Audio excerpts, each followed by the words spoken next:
Freedom education and welfare association committee ವತಿಯಿಂದ ಹೆಣ್ಣು ಮಕ್ಕಳಿಗೆ ಉಚಿತ ಹೊಲಿಗೆ ಯಂತ್ರ ತರಬೇತಿ ಪಡೆದುಕೊಂಡು ಕಾರ್ಯಕ್ರಮದಲ್ಲಿ ನಮ್ಮ ಸಹೋದರಿ ಅವರ ಅನುಭವದ ಮಾತು. ಈ ಸಂಘಟನೆಯಲ್ಲಿ ಯಾವುದೇ ಜಾತಿ ಮತ ಭೇದ ಇಲ್ಲದೆ ಎಲ್ಲರನ್ನೂ ತರಬೇತಿ ಕಲಿಸುವ ಒಂದು ಸೌಹಾರ್ದತೆಯ ಸಂಘಟನೆ ಆಗಿದೆ. ಬನ್ನಿ ನಮ್ಮ ಜೊತೆ ಕೈ ಜೋಡಿಸಿ ಯಾವುದೇ ಸ್ವಾರ್ಥ ಇಲ್ಲದೆ ಮಾನವನ ಒಳಿತಿಗಾಗಿ ನಮ್ಮ ಈ ಸೇವೆ. Freedom education and welfare association ಕಮಿಟಿಯ ಈ ಉದಾತ್ತ ಕಾರ್ಯಕ್ಕೆ ಮತ್ತು ನಿಮ್ಮ ಸಹೋದರಿಯವರ ಅನುಭವದ ನುಡಿಗಳಿಗೆ ಒಂದು ಉತ್ತಮವಾದ ಉದಾಹರಣೆ. ಎಲ್ಲರನ್ನ ಒಳಗೊಳ್ಳುವ ಸೌಹಾರ್ದತೆಯ ಸೇವೆ. ಉಚಿತ ಹೊಲಿಗೆ ತರಬೇತಿ. Freedom education and welfare association committee ವತಿಯಿಂದ ಹಮ್ಮಿಕೊಳ್ಳಲಾದ ಹೆಣ್ಣು ಮಕ್ಕಳಿಗೆ ಉಚಿತ ಹೊಲಿಗೆ ಯಂತ್ರ ತರಬೇತಿ ಕಾರ್ಯಕ್ರಮವು ಅತ್ಯಂತ ಯಶಸ್ವಿಯಾಗಿದೆ.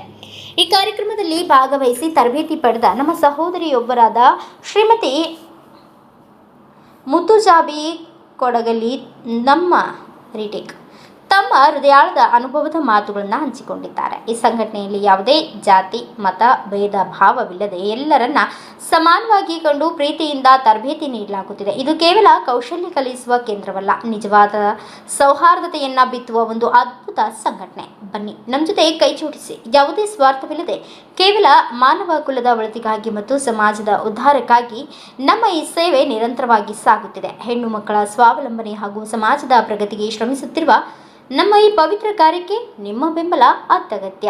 ಬನ್ನಿ, ಜಾತಿ ಮತರಹಿತ ಸೌಹಾರ್ದತೆ ನಮ್ಮ ಮಾನವೀಯತೆಯ ಸೇವೆ ಮತ್ತು ಸ್ವಾವಲಂಬನೆ ಸಮಾಜ, ಸ್ವಾರ್ಥವಿಲ್ಲದ ಸಮಾಜ ಸೇವೆಗೆ ಕೈ ಜೋಡಿಸಿ ಮಾನವ ಒಳಿತಿಗಾಗಿ ಜೊತೆಯಾಗಿ ಮುನ್ನಡೆಯೋಣ.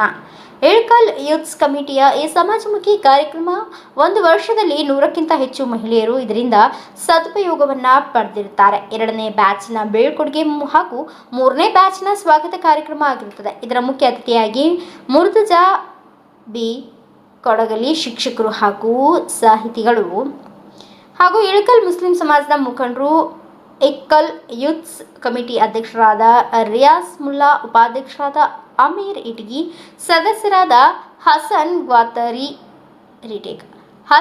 ಗ್ವಾತಗಿ, ರಿಯಾಸ್ ಬನ್ನು, ಮುರ್ತುಜಾ ಬಾದಾಮಿ ಹಾಗೂ ಸರ್ವ ಸದಸ್ಯರು ಹಾಗೂ ಇನ್ನೂ ಅನೇಕ ಮುಖಂಡರು ಭಾಗವಹಿಸಿದ್ದರು.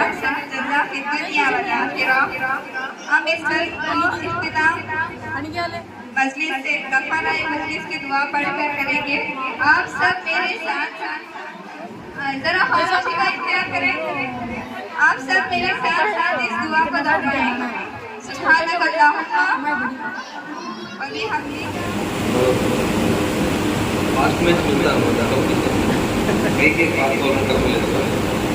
बहुत सारे बातें तो बोलने के रहते हैं, थोड़ा वक्त नहीं रहते हैं, सोच रहे हैं कि हुआ करीनों के लिए देख करने बहुत कम वक्त लेते हैं। तो बात जो है ये मौजू अलग है। माशाअल्लाह अल्लाह जनाब है आपा जान मैडम आपके सामने पूरी जो है बात आ गई के काम के नाम से फिर सबको एक काम करना, पहले अच्छी तरह सुनना है और करना है, इस काम को आगे तक लेकर चलना। भी हम सुन रहे कि SIR के काम सब जन सुन रहे, बार बार न्यूज़ में आता, लोग बात भी कर रहे हैं, सोशल मीडिया में भी हमें देख रहे हैं। तो ये जो है इसके लिए घबराना नहीं। SIR ಬಗ್ಗೆ ನಾವೆಲ್ಲರೂ ಏನಂತ ಹೇಳಿ SIR ಬರೋದೈತಿ, ಅಲ್ಲಿ ಹಂಗಾಯ್ತು, ಆ ರಾಜ್ಯದೊಳಗೆ ಹಂಗಾಯ್ತು, SIR ನಾವು ಬರಲಿಲ್ಲಪ್ಪ ಅಂತಂದ್ರೆ ಮುಂದೆ ಏನು ಸಮಸ್ಯೆಗಳು ಆಗ್ತಾವೆ ಅನ್ನೋದು ನಮಗಿನ್ನ ಅಷ್ಟೊಂದು ತಿಳುವಳಿಕೆ ಇಲ್ಲ ಕರ್ನಾಟಕದ. ಯಾಕಂದ್ರೆ ಬಿಹಾರದಾಗ 90 ಲಕ್ಷ ವೋಟರ್ಸ್ಗೆ ತೆಗೆದು ಹಾಕಿದ್ರೆ ಯಾರು SIR ಒಳಗೆ ಬಂದಿಲ್ಲ. ತಮಿಳುನಾಡು ಒಳಗೆ 23 ಲಕ್ಷ ವೋಟರ್ಸ್ಗೆ ತೆಗೆದು ಹಾಕಿದ್ರು ಯಾರು SIR ಒಳಗೆ ಬಂದಿಲ್ಲ. ಅದಕ್ಕೊಂದು ಚಿಂತನೆ ತಗೊಂಡು ನಾವು ಒಂದು 8 ದಿನದ ಒಳಗೆ ಒಂದು ಪ್ರೋಗ್ರಾಮ್ ಮಾಡೋಣ. SIR ಒಳಗೆ ಏನಪ್ಪ ಇದೆ ಅಂದ್ರೆ 2002 ಒಳಗೆ ಯಾರು ವೋಟ್ ಹಾಕಿದ್ರು ಅವರು ಆ ಲಿಸ್ಟ್ ತಗೊಂಡು ಈಗೇನು 2026 ಒಳಗೆ ಆ ಲಿಸ್ಟ್ ಒಳಗೆ ಮ್ಯಾಪಿಂಗ್ ಮಾಡ್ತೀವಿ. ಅಂದ್ರೆ ಅದ್ರೊಳಗೆ ವಿಲೀನ ಮಾಡಿಸಿ ಮ್ಯಾಪಿಂಗ್ ಮಾಡ್ತೀವಿ. ಅಂದ್ರೆ 2002 ಒಳಗೆ ನಾವು ಇದ್ವಿ, ಈಗಲೂ 2026 ಒಳಗೆ ಏನೈತೆ ನಾವು ಇದೀವಿ ಅನ್ನೋದು. ಯಾರು ಇದನ್ನು ಮಾಡ್ಸಂಗಿಲ್ಲ. DK ಶಿವಕುಮಾರ್ ಸಿದ್ದರಾಮಯ್ಯ ಸಾಹೇಬರು ಹೇಳಿದ್ರು, ಯಾರು SIR ಒಳಗೆ ಬರಂಗಿಲ್ಲ, ಯಾರು ಡಾಕ್ಯುಮೆಂಟ್ಸ್ ಕೊಡಂಗಿಲ್ಲ, ಅವ್ರಿಗೆ ಯಾವ್ಯಾವ ಭಾಗ್ಯಗಳು ಏನು ಅದಾವಲ್ಲ, ಗೌರ್ಮೆಂಟ್ ಬಸ್ನಾಗ ಅಡ್ಡಾಡೋದಾಗಲಿ, ಇಲ್ಲ 2000 ಬರೋದಾಗಲಿ ಇವೆಲ್ಲ ಬಂದಾಗ ಚಾನ್ಸಸ್ಸು ಆಗುತ್ತೆ. ಇದಕ್ಕೆ ಅಂಜೋ ಅವಶ್ಯಕತೆ ಇಲ್ಲ. ಇದು ಏಕದಮ್ ಏನೈತಿ ಆಸಾನಿಂದ ನಾವು ಮಾಡಬಹುದು. ಯಾರ್ದು 2002 ಇಲ್ಲ ಅವಾಗ ಅವರು ಮಾಡಿಸಿಲ್ಲ, ಇನ್ನು ವಯಸ್ಸವರು ಆಗಿದ್ದಿಲ್ಲ, ಈಗ ಅವ್ರಿಗೆ ವೋಟಿಂಗ್ ಐತಪ್ಪ ಅಂತಂದ್ರೆ ಯಾರು ನಮ್ಮ ತಂದೆ ತಾಯಿ ಅಲ್ಲ ಅವ್ರೊಳಗೆ ನಾವು ಮ್ಯಾಪಿಂಗ್ ಮಾಡಿಸ್ತೀವಿ. ಅಂದ್ರೆ ಅವ್ರು ತಗೋಬೇಕು. ನಾವು ಅವ್ರದ್ದು ಎಲ್ಲಿತ್ತು 2002 ಎಲ್ಲಿ ವೋಟಿಂಗ್ ಹಾಕಿದ್ರು ಅವರು, ಆ ವೋಟಿಂಗ್ ಲಿಸ್ಟ್ ತಗೊಂಡು ಅಲ್ಲಿ ಬೂತ್ ನಂಬರ್ ತಗೊಂಡು ಅಲ್ಲಿದ್ದು ಕ್ರಮ ಸಂಖ್ಯೆ ಭಾಗ ಸಂಖ್ಯೆ ತಗೊಂಡು ಈಗ ನಾವೆಲ್ಲಿ ವಾಸ ಮಾಡಕ್ಕೆ ಅಲ್ಲೇ BLO ಅವರಿಗೆ ಭೇಟಿಯಾಗಿ, BLO ಅಂದ್ರೆ ಬೂತ್ ಲೆವೆಲ್ ಆಫೀಸರ್ ಎಲ್ಲರಿಗೂ ಗೊತ್ತೈತಿ, ಅವ್ರ ಕಡೆ ನಾವು ಮ್ಯಾಪಿಂಗ್ ಮಾಡ್ತೀವಿ. ಭಾಳ ಉದ್ದ ಐತಿ. ಅದು ಅದಕ್ಕಿಂತ ಮುಂಚೆ ಈಗ ಇಷ್ಟು ದಿನದಿಂದ ಭಾಳ ಮಂದಿ ಮಾಡಿಸಿಲ್ಲ.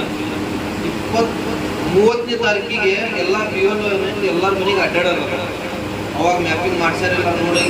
ನಾವು ಏನೈತಿ ಅವಾಗ ಪರೇಶಾನ್ ಆಗೋಕ್ಕಿಂತ ಇನ್ನು ನಮಗೆ ಇವತ್ತು 15ನೇ ತಾರೀಕು 30ನೇ ತಾರೀಕಿನ ಮಟ್ಟ ನಮಗೆ ಸಮಯ ಐತಿ. 2002 ಲಿಸ್ಟ್ನಾಗ ನಮ್ಮ ತಂದೆ ತಾಯಿ ಲಿಸ್ಟ್ ತೆಗೆದು ನಾವು ಮ್ಯಾಪಿಂಗ್ ಮಾಡಿಸ್ತೀವಿ. 30ನೇ ತಾರೀಕಿಗೆ ಆದ ನಂತರ BLO ನಮ್ಮ ಮನೆಗೆ ಬರ್ತಾರ. ಅದು ಏನೈತಿ ನಾವು ಮಾಡಿದಂಥ ಮ್ಯಾಪಿಂಗ್ ಅವ್ರಿಗೆ ತೋರಿಸ್ತೀವಿ. ಮಾಡಿದಂಥ ಮ್ಯಾಪಿಂಗ್ ನಮ್ಮ ತಂದೆ ತಾಯಿ ಒಳಗೆ ನಾವು ಮ್ಯಾಪಿಂಗ್ ಮಾಡಿಸ್ಬೋದು. ಗಂಡಜ್ಜ ಅಜ್ಜಿ ಅವ್ರ ಏನೈತಿ ಅವ್ರೊಳಗೆ ಮ್ಯಾಪಿಂಗ್ ಮಾಡಿಸ್ಬೋದು. ಆಮೇಲೆ ಹೆಣ್ಣಜ್ಜ ಇರ್ತಾರಲ್ಲ ಅಂದ್ರೆ ತಾಯಿಯವರ ತಂದೆ ಅವ್ರ ತಾಯಿ ಅವ್ರೊಳಗೂ ನಾವು ಮ್ಯಾಪಿಂಗ್ ಮಾಡಿಸ್ಬೋದು. ಅದು ಆದ್ಮ್ಯಾಗ ಅವ್ರ ಜೋಡಿ ನಾವು ಡಾಕ್ಯುಮೆಂಟ್ಸ್ ಕೊಡ್ಬೇಕಾಗುತ್ತೆ. 30ನೇ ತಾರೀಕಿಗೆ ಅವ್ರು ಯಾವಾಗಿನ ಮಟ್ಟ ಇರ್ತದಂದ್ರೆ ಜುಲೈ 29 ಮಟ್ಟ ನಮಗೆ ಅವಕಾಶ ಐತೆ. ಅದ್ರೊಳಗೆ ಅವರು ಡಾಕ್ಯುಮೆಂಟ್ಸ್ ಜೋಡಿ ಯಾರು ನಂತರ ಹುಟ್ಟಿದಾರ ಅವ್ರ ಡಾಕ್ಯುಮೆಂಟ್ಸ್ ಕೇಳ್ತಾರೆ. ನಾವು ಭಾಳ ಮಂದಿ ಬರ್ತ್ ಸರ್ಟಿಫಿಕೇಟ್ ಮಾಡಿಸಂಗಿಲ್ಲ, ಆಮೇಲೆ ನಮ್ಮ ಹೆಸರುಗಳು ಎಲ್ಲ ಸರಿ ಇರಂಗಿಲ್ಲ. ಒಂದ್ರೊಳಗೆ ಬೇರೆ ಇರ್ತಾ ಇನ್ನೊಂದ್ರೊಳಗೆ ಬೇರೆ. ಉದಾಹರಣೆಗೆ ಹಸನ್ ಸಾಬ್ ಅಂತ ಒಬ್ರು ಅದಾರ, ಬರ್ತ್ ಸರ್ಟಿಫಿಕೇಟ್ನಾಗ ಹಸನ್ ಸಾಬ್ ಐತಿ, ಆದ್ರೆ ಆಧಾರ್ ಕಾರ್ಡ್ನಾಗ ಹಸನ್ ಅಂತ. ನಾನು ರಿಯಾಜ್ ಅಲಿ, ನನ್ನ ಬರ್ತ್ ಸರ್ಟಿಫಿಕೇಟ್ನಾಗ ರಿಯಾಜ್ ಅಲಿ ಅಂತ ಐತಿ, ಆದ್ರೆ Aadhaar card PAN card voting ಕಾರ್ಡ್ನಾಗ ರಿಯಾಜ್ ಅಂತಿದ್ರೆ ಅವ್ರು ಇದನ್ನ ತಗೊಳಂಗಿಲ್ಲ. ಯಾಕಂದ್ರೆ ಅಲ್ಲಿ ಇರೋದಿಲ್ಲ. ಇಲ್ಲಾಂದ್ರೆ ಬರ್ತ್ ಸರ್ಟಿಫಿಕೇಟ್ನಾಗ ಏನಿರ್ತ 15/6/1986 ಹುಟ್ಟ್ಯಾರ ಅಂತ ಹೇಳ್ತಾರೆ. ಆದ್ರೆ ಮನ್ಯಾಗ ಶಾಲೆಗೆ ಏನು ಮಾಡ್ಬಿಟ್ಟಾರ ಮಂದಿ ಶಾಲೆ ಯಾರು ಕತ್ತಿರಿಗಿಲ್ಲ. ತಂದೆ ತಾಯಿ 1/6/1986 ಅಂತ ಬಂದಿಲ್ಲ. ಅದನ್ನು ಅವರು ತಗೊಂಡಿಲ್ಲ. ಅದು 30ನೇ ತಾರೀಕಿಂತ ಮುಂಚೆ ಒಂದಿಷ್ಟು ಡಾಕ್ಯುಮೆಂಟ್ಸ್ ರೆಡಿ ಮಾಡಬೇಕು. ಅವರು 11 ಡಾಕ್ಯುಮೆಂಟ್ಸ್ ಕೇಳ್ಯಾರ. ಅದ್ರಾಗ 5 ಡಾಕ್ಯುಮೆಂಟ್ಸ್ ಏನೈತಿ ಸಿಗ್ಬೋದು. ಅದ್ರಾಗ 1ನೇದು ಬರ್ತ್ ಸರ್ಟಿಫಿಕೇಟ್. ಯಾರ್ಯಾರು ಬರ್ತ್ ಸರ್ಟಿಫಿಕೇಟ್ ಇಲ್ಲ ಅವರೆಲ್ಲರೂ ಬರ್ತ್ ಸರ್ಟಿಫಿಕೇಟ್ ತೆಗಿಬೇಕು. ಇಲ್ಲಾಂದ್ರೆ ಪಾಸ್ಪೋರ್ಟ್ ಆಗಬೇಕು. ಪಾಸ್ಪೋರ್ಟ್ ಆಗಲಿಲ್ಲ ನಾವು ಎಜುಕೇಶನ್ ಎಲ್ಲಿ ಕಲ್ತಿರ್ತೀವಿ ಅಲ್ಲಿ ನಾವು TC ತೊಗೊಂಡು ಇಡಬೇಕು. TC ಯಾರು 7ನೇ ಕಲ್ತ್ಬಿಟ್ಟಿರ್ತಾರ, 10th ಸೆಕೆಂಡ್ ಇಯರ್ PUC ಯಾವ್ದಾರ ಕಲೀಲಿ, ಅವ್ರು ಆ TC ತೊಗೊಂಡು ಮನೆ ಒಳಗೆ 30ನೇ ತಾರೀಕಿನ ಒಳಗೆ ಇಟ್ಕೋಬೇಕು. ಅದಾಗಂದ್ರೆ ಪರ್ಮನೆಂಟ್ ರೆಸಿಡೆನ್ಷಿಯಲ್ ಸರ್ಟಿಫಿಕೇಟ್ ಅಂತ ಹೇಳ್ತಾರೆ. ಅದು ಏನೈತಿ ತಹಸೀಲ್ದಾರ್ ಆಫೀಸ್ನಾಗ ಅದು ಸಿಗುತ್ತೆ, ಅದನ್ನು ನಾವು ಮಾಡಿಸ್ಬೋದು. ಆಮೇಲೆ OBC SC ST VIP ಇದ್ರ ಕಾಸ್ಟ್ ಸರ್ಟಿಫಿಕೇಟ್ ಇರುತ್ತೆ. ಇದು ತಹಸೀಲ್ದಾರ್ ಆಫೀಸ್ನಾಗ ಸಿಗುತ್ತೆ. ಇದನ್ನು ಏನೈತಿ ಮಾಡಬೇಕು. ನಮಗೆ ಆಗಂಗಿಲ್ಲ ಅಂದ್ರೆ ಭಾಳ ಇಷ್ಟ ಏನೈತಿ ವೆಬ್ಸೈಟ್ ಏನೈತಿ ಅದ ಅಂದ್ರೆ ಆಧಾರ್ ಕಾರ್ಡ್ ಮಾಡೋರು ಪ್ಯಾನ್ ಕಾರ್ಡ್ ಮಾಡಿರ್ತಾರಲ್ಲ ಅವ್ರ ಕಡೆ ಹೋಗಿ ನಾವು ಹೇಳಿದ್ರೆ ಅವರೆಲ್ಲರಿಗೂ ಸರ್ಟಿಫಿಕೇಟ್ ತೆಗಿತಾರೆ. ಇನ್ನು ಭಾಳ ಉದ್ದ ಲಿಸ್ಟ್ ಐತಿ, ಭಾಳ ಥರ ಮಾತಾಗುತ್ತೆ. ಅದ್ರ ಸಂಬಂಧ ಒಂದು 8 ದಿನದೊಳಗೆ ನಾವು ಒಂದು ಪ್ರೋಗ್ರಾಮ್ ಮಾಡಬೇಕು. ತಾವು ಏನೈತೆ ಆ ಪ್ರೋಗ್ರಾಮ್ ಬರಬೇಕು, ಎಲ್ಲರಿಗೂ ಆ ಪ್ರೋಗ್ರಾಮ್ ಕರ್ಕೊಂಡು ಬರ್ಬೇಕು. ಅದು ಕರ್ಕೊಂಡು ಬಂದ ನಂತರ ಏನೈತಿ ಯಾರಿಗೆ ಅವು ಫಾರ್ಮ್ ಅವ್ರು ತುಂಬಕ್ಕೆ ಆಗಂಗಿಲ್ಲ ಅಂದ್ರೆ ನಾವಿಲ್ಲೊಂದು ಏನೈತಿ ಯಾರ ಇಷ್ಟು ಮಂದಿ ತಯಾರಾದ್ರಂದ್ರೆ ಮಕ್ಕಳಿಗೆ ಅದು ಯಾರಿಗೆ ಫಾರ್ಮ್ ತುಂಬಕ್ಕೆ ಬರುತ್ತಾ ಅವ್ರಿಗೆ ಒಂದು ಸೈಡ್ ಇಲ್ಲಿ ಗಂಡ್ಮಕ್ಳು ಇರ್ತಾರೆ, ಹೆಣ್ಮಕ್ಳು ಇರ್ತಾರೆ. ಆ ಫಾರ್ಮ್ ತುಂಬುವಂಥ ಒಂದು ವಿಚಾರಣೆಗೂ ನಾವು ಇದೀವಿ, ಅದು ಮಾಡಿಸ್ಬೇಕಂತ ಹೇಳಿ. ಆಮೇಲೆ BLO ಬಂದಾಗ ನಾವು ಇಲ್ಲರಿ ಮನ್ಯಾಗ ಆಮೇಲೆ ಬರ್ರಿ ಇಲ್ಲ, ಫಾರ್ಮ್ ಅವ್ರ ಕಡೆ ತಗೋಬೇಕು. ಎಷ್ಟು ಮಂದಿ ಎಷ್ಟು ಮನ್ಯಾಗ ವೋಟರ್ಸ್ ಅದಾರ ಅವ್ರಿಂದ ಒಂದೊಂದು ಫಾರ್ಮ್ ಹಾಕೋದು. ಒಂದ ಸಾಕಲ್ರಿ ಇಲ್ಲರಿ ಆಮೇಲೆ ಬರ್ರಿ ಅದೂ ಇಲ್ಲ. ಅವ್ರು ಬಂದರು ಅವ್ರಿಗೆ ಕುಂದಿರಿಸ್ಬೇಕು, ಅವ್ರ ಕಡೆ ನಾವು ಫಾರ್ಮ್ ತಗೋಬೇಕು. हमारे मसला की नहीं होती घर में दुकान में आप थोड़े तुम्हें ऐसा नहीं बोली मौलाना बोले तो बात बोल रहा हूँ. बच्चों के जरिए से तो तुम्हें वो फार्म लो या पर्दे के जरिए से जाओ वो BLO के पास तुम्हारा फार्म तुम्हें रख लो और फिर पूछो तुम्हें कब आने वाले हैं वापस. ಅವ್ರಿಗೆ ಫಾರ್ಮ್ ತೊಗೊಂಡಿದ್ರೆ ಮತ್ತೆ ಕೇಳ್ಬೇಕು, ಯಾವಾಗ ಬರ್ತೀರಿ ನೀವು ಒಳ್ಳೆ, ನಾವು ಫಾರ್ಮ್ ರೆಡಿ ಮಾಡಿ ಇಡ್ತೀವಿ, ನಾವು ಡಾಕ್ಯುಮೆಂಟ್ಸ್ ರೆಡಿ ಮಾಡಿ ಇಡ್ತೀವಿ ಅಂತೇಳಿ. ಮತ್ತು ಅವ್ರು ಯಾವಾಗ ಬರ್ತಾರ ಅದಕ್ಕಿಂತ ಮುಂಚೆ ನಾವು ಎಲ್ಲ ಡಾಕ್ಯುಮೆಂಟ್ಸ್ ರೆಡಿ ಮಾಡಿ ಇಡಬೇಕು. ಲಾಸ್ಟ್ ಒಂದು ಮಾತು, ಯಾರು 1987ಗಿಂತ ಮುಂಚೆ ಯಾರು ಹುಟ್ಟ್ಯಾರ ಅವ್ರಿಗೆ ಒಂದು ಡಾಕ್ಯುಮೆಂಟ್ಸ್ ಬೇಕು. 1987 ನಂತರ 2004 ಒಳಗೆ ಯಾರು ಹುಟ್ಟ್ಯಾರ ಅವ್ರಿಗೆ 2 ಡಾಕ್ಯುಮೆಂಟ್ಸ್, ಒಂದು ಅವ್ರದ ಸ್ವಂತ ಡಾಕ್ಯುಮೆಂಟ್ಸ್, ಒಂದು ತಂದೆ ತಾಯಿ ಡಾಕ್ಯುಮೆಂಟ್ಸ್.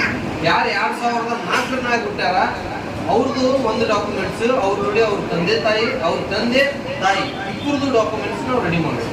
ಅದ್ರ ಸಂಬಂಧ ಯಾರು ತಂದೆ ತಾಯಿ ಕಡೆ ಡಾಕ್ಯುಮೆಂಟ್ಸ್ ಇಲ್ಲ, ಅವ್ರ ಬರ್ತ್ ಸರ್ಟಿಫಿಕೇಟು, ಪಾಸ್ಪೋರ್ಟು, ಇಲ್ಲಾಂದ್ರೆ ಜಾತಿ ಪ್ರಮಾಣ ಪತ್ರ, ಇಲ್ಲ ರೆಸಿಡೆನ್ಷಿಯಲ್ ಪ್ರಮಾಣ ಪತ್ರ, ಇಲ್ಲ ಕಮ್ಮಿ ಅಂದ್ರೆ ನೆಟ್ಟಿ ಆದ ಎಲ್ಲರೂ ಶಾಲೆಗೆ ಹೋಗಿರ್ತಾರ, 1ನೇತೆ ಓದ್ಬಿಡ್ಲಿ 2ನೇತೆ ಓದ್ಬಿಡ್ಲಿ, ಆ ಏನೈತಿ ಸರ್ಟಿಫಿಕೇಟ್ ನಾವು TC ಏನೈತಿ ತಗೊಂಡ್ಬಂದು ಮನೆಯಾಗ ಇಡುವಂಥ ಪ್ರಯತ್ನ ಮಾಡ್ತೀನಿ. ಇನ್ಶಾಅಲ್ಲ ಡೇಟ್ ಅಲೌನ್ಸ್ ಆಗುತ್ತೆ, ಮೆಸೇಜ್ ಬರುತ್ತೆ, ಏನೈತಿ ನೀವು ಅದ್ರ ಪ್ರಕಾರ ಬರೋದಾಗುತ್ತೆ.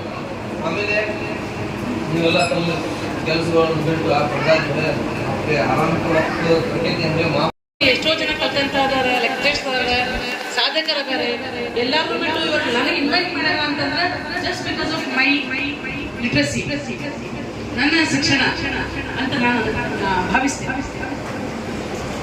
ನಮ್ಮ ಶಿಕ್ಷಣ ನಿಮಗೆ ಸಾಕಷ್ಟು ಜೀವನದಲ್ಲಿ ತಂದುಕೊಡುತ್ತೆ, ಸಾಕಷ್ಟು ಸಾಧನೆಯನ್ನು ಮಾಡೋದಕ್ಕೆ ಪ್ರೇರಣೆ ಮಾಡುತ್ತೆ. ಈ ನಿಟ್ಟಿನಲ್ಲಿ ಇಲ್ಲಿ ಸೇರಿದಂತ ಎಲ್ಲ ಸಹೋದರಿಯರಿಗೆ ನಾನು ಒಂದು ವಿನಂತಿ ಮಾಡ್ಕೊಳ್ಳೋದೇನು ಅಂತಂದ್ರೆ, ನಿಮ್ಮ ಮಕ್ಕಳಿಗೆ, ವಿಶೇಷವಾಗಿ ಹೆಣ್ಣು ಮಕ್ಕಳಿಗೆ ಶಿಕ್ಷಣ ಕೊಡುವಂತಹ ನಿಟ್ಟಿನಲ್ಲಿ ನೀವು ಮನಸ್ಸು ಮಾಡಬೇಕು, ಅವರಿಗೆ ಪ್ರೋತ್ಸಾಹವನ್ನು ಕೊಡಬೇಕು. ನೀವು ಜ್ಞಾನವನ್ನು ಸಂಪಾದಿಸಿಕೊಳ್ಳುವಂತಹ ಪ್ರಯತ್ನ ಮಾಡ್ರಿ, ಅದರ ಜೊತೆಗೆ ಮಕ್ಕಳ ಜ್ಞಾನವನ್ನು ಕೂಡ ವಿಸ್ತರಿಸುವಂತಹ ಪ್ರಯತ್ನವನ್ನು ಮಾಡ್ರಿ. ಶಿಕ್ಷಣವನ್ನು ಬಿಟ್ಟು, ಶಿಕ್ಷಣ ಅಂದ್ರೆ ಬರೀ ಅಕ್ಷರ ಕಲಿಯೋದು, ಡಿಗ್ರಿ ಮಾಡೋದು, ಡಾಕ್ಟರ್ ಆಗೋದು, ಇಂಜಿನಿಯರ್ ಆಗೋದು, IAS ಆಫೀಸರ್ ಆಗೋದು ಅಲ್ವೇ ಅಲ್ಲ. ಖಂಡಿತವಾಗಿ ಹೇಳ್ತಾ ಇದ್ದೀನಿ, ಈ ಒಂದು ಸಂಸ್ಥೆ ಅಡಿಯಲ್ಲಿ, ಈ 4 ಗೋಡೆ ಮತ್ತು ಒಂದು ಛತ್ತಿನ ಅಡಿಯಲ್ಲಿ ನೀವು 2 ಬ್ಯಾಚ್ ಹೊಲಿಗೆ ಯಂತ್ರದ ತರಬೇತಿಯನ್ನು ಪಡ್ಕೊಂಡು ಹೋಗಿದಿಲ್ಲ, ನೀವು ಕೂಡ ಎಜುಕೇಟೆಡ್, ನಿಮಗೂ ಒಂದು ಶಿಕ್ಷಣ ಸಿಕ್ಕೈತಿ. ಹೊಲಿಗೆ ಯಂತ್ರ ತರಬೇತಿ ಒಂದು ದೊಡ್ಡ ಶಿಕ್ಷಣ ಇದೆ ಅಂತ ನೀವು ಅನ್ಬೋದು. ಖಂಡಿತವಾಗಿ ನಾನು ಗಂಟಾಘೋಷ ಹೇಳ್ತೀನಿ, ಯಾವುದೇ ಕೌಶಲ್ಯ, ಯಾವುದೇ ಕೆಲಸ, ಅದು ಕೂಡ ಒಂದು ಶಿಕ್ಷಣನೇ. ಯಾಕೆ ಹೇಳ್ತೀನಿ ಅಂತಂದ್ರೆ, ಇಲ್ಲಿ ಯಾರು ನನಗಿಂತ ವಯಸ್ಸಲ್ಲಿ ಹಿರಿಯರಿದ್ದಾರೆ, ಮೇಡಮ್ ಅವರು, ಮುಲ್ಲಾಸ್ ಮೇಡಮ್ ಅವರೆಲ್ಲ ಇದ್ರೆ, ಅವಾಗಿನ ಕಾಲ, ನಮ್ಮ ಕಾಲವನ್ನ ಅಥವಾ ನಮಗಿಂತ ಹಿರಿಯರ ಕಾಲವನ್ನ ನೆನಪು ಮಾಡಿಕೊಂಡ್ರೆ, ಮನೆಯಲ್ಲಿ ಯಾರನ್ನ ಒಬ್ರು ಕಂಪಲ್ಸರಿಯಾಗಿ ಏನ್ ಮಾಡ್ತಾ ಇದ್ರು ಅಂತಂದ್ರೆ ಬಟ್ಟೆ ಹೊಲಿತಾ ಇದ್ರು ಅಥವಾ ಒಂದು ಮಷಿನ್ ಇರ್ತಾ ಇತ್ತು. ಕೊನೆಯ ಪಕ್ಷ ನಮ್ಮ ಮಕ್ಕಳದಾದ್ರೂ ಬಟ್ಟೆನ ಹೊಲ್ಕೊಳ್ಳೋಣ ನನಗೆ ಇನ್ನೂ ನೆನಪೈತಿ. ಮತ್ತೆ ನಾನು ಬಹಳ ಆತ್ಮವಿಶ್ವಾಸದಿಂದ ಹೇಳ್ತೇನೆ, ಏನ್ ಹೇಳ್ತೀನಿ ಅಂತಂದ್ರೆ, ನಾನು ಇಲ್ಲಿ ಇಷ್ಟು ಸದೃಢವಾಗಿ ನಿಂತು ಇಷ್ಟು ಗಟ್ಟಿಯಾಗಿ ಮಾತಾಡಕತ್ತೀನಿ ಅಂತಂದ್ರೆ ಹೆಮ್ಮೆಯಿಂದ ಹೇಳ್ತೀನಿ, ನಾನು ಅವ್ವ ಕೂಡ ಒಬ್ಬ ಟೇಲರ್ ಆಗಿದ್ದೆ. ಅದು ಇಂಥದ್ದೆಲ್ಲ ನೀವು ನಂಬ್ತಿರಲಿಲ್ಲ, ಬರೀ 4 ಅಣೆಗೆ ಒಂದು ಜಂಪರ್ನ ಹೊಲ್ಕೊಳ್ಳುವಂತ ಟೇಲರ್, 4 ಅಣೆ. ಅವಾಗಿಂದ ಮತ್ತೆ ಇತ್ತೀಚೆಗೆ ಒಂದು ಪುಸ್ತಕವನ್ನು ಬರೀತಾ ಇದ್ದೀನಿ ನಾನು, ಏನಂತಂದ್ರೆ ಅವ ಕಲಿಸಿದ ಬದುಕಿನ ಪಾಠಗಳು ಅಂತ. ಅಲ್ಲಿ ನೆನ್ಪು ಮಾಡ್ಕೊಳ್ತಾ ಇದ್ದೆ, ಮೊನ್ನೆ ನೆನ್ಪು ಮಾಡ್ಕೊಳ್ತಾ ಇದ್ದೆ, ಹಿಂಗಾಗಿದ್ದ ಅವಕಾಶ ಅಂತ ನಿಮ್ಮ ಜೊತೆ ಹಂಚ್ಕೊಳ್ತಾ ಇದ್ದೀನಿ. ಈಗೆಲ್ಲ ನಮಗೆ ಮೂಲಭೂತ ಸೌಕರ್ಯಗಳಿಗೆ ಏನು ತೊಂದರೆ ಇಲ್ಲ, ಬಟ್ಟೆಗೆ ಯಾರಿಗೂ ತೊಂದರೆ ಇಲ್ಲ.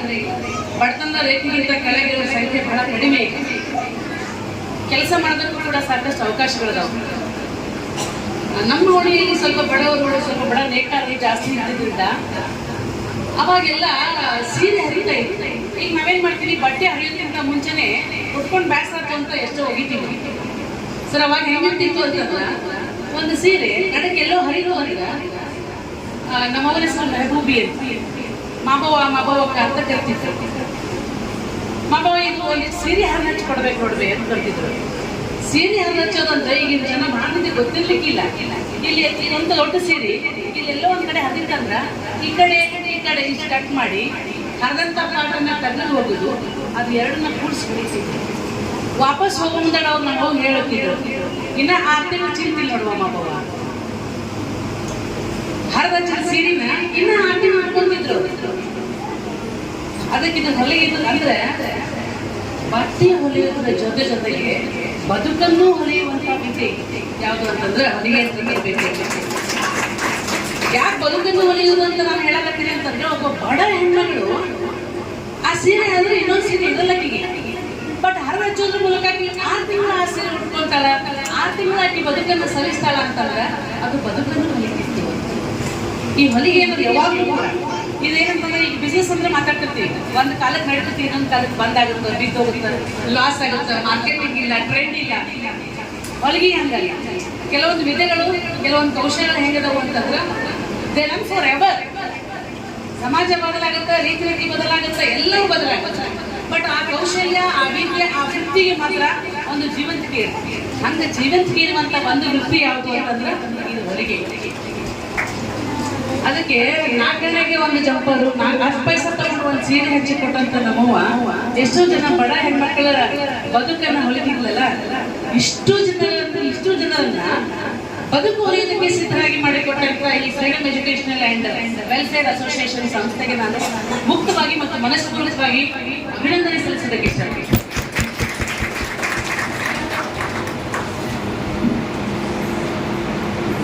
ನೀವು ಅನ್ಕೋಬಹುದು ಇದರೊಳಗೆ ಏನ್ ದೊಡ್ಡ ಸಾಧನೆ ಮಾಡೋದೈತ್ರಿ, ಬರೀ ಬಟ್ಟೆ ಹೊಲಿಯೋದ್ರಿಂದ ಅಂತ. 4 ಗಂಟೆಗೆ ಜಂಪರ್ ಹೊಲಿದು 10 ಪೈಸೆಗೆ ಸೀರೆ ಹಾಕಿಕೊಟ್ಟಂತ ನಮ್ಮವ್ವ ಅದೇ ರೊಕ್ಕದಾಗ ಮತ್ ನಮ್ಮಪ್ಪ ಸರ್ಕಾರಿ ನೌಕರರಾಗಿದ್ರು, ಶಿಕ್ಷಕರಾಗಿದ್ರು, ಪೇಂಟರ್ ಆಗಿದ್ರು, ಫೋಟೋಗ್ರಾಫರ್ ಆಗಿದ್ರು. ಅವು ಯಾವ ದುಡಿಕೆಗಳು ಕೂಡ ನಮ್ಮ ಬದುಕಿಗೆ ಸಾಕಾಗ್ತಿರ್ಲಿಲ್ಲ. 6 ಮಕ್ಕಳಿಗೆ ನಮ್ಮ ಹೊಲದಂತ ಬಟ್ಟೆ ಹೊಲದಂತ ಕೂಲಿ ರೊಕ್ಕ ನಮಗೆ ಎಷ್ಟು ಇದಾಗಿತ್ತು ಅಂತಂದ್ರೆ ಆಕೆ ಎಷ್ಟು ಶಾಣೆ ಇರ್ಬೋದು ವಿಚಾರ ಮಾಡಿ. ಮನೆ ಹೆಣ್ಮಕ್ಳು ಅನ್ಪಡು, ಮನೆಯಾಗಿದ್ದವರು, ಖಾಲಿ ಇದ್ದವರು ಅಲ್ಲಿ ನಾವೇಂತೀವಲ್ಲ ಅದು ತಪ್ಪು. ಅದೇ 10 ಪೈಸೆ ಕೂಡಿಸಿಟ್ಟು 4 ಜನ ನಮ್ಮ ಅಕ್ಕ ತಂಗಿಯರಿಗೆ ಅವಾಗಿನ ಕಾಲದೊಳಗೆ ಬಂಗಾರದ ಜುಂಕಿ ಬೆಂಡಲ್ಲಿ ಮಾಡಿ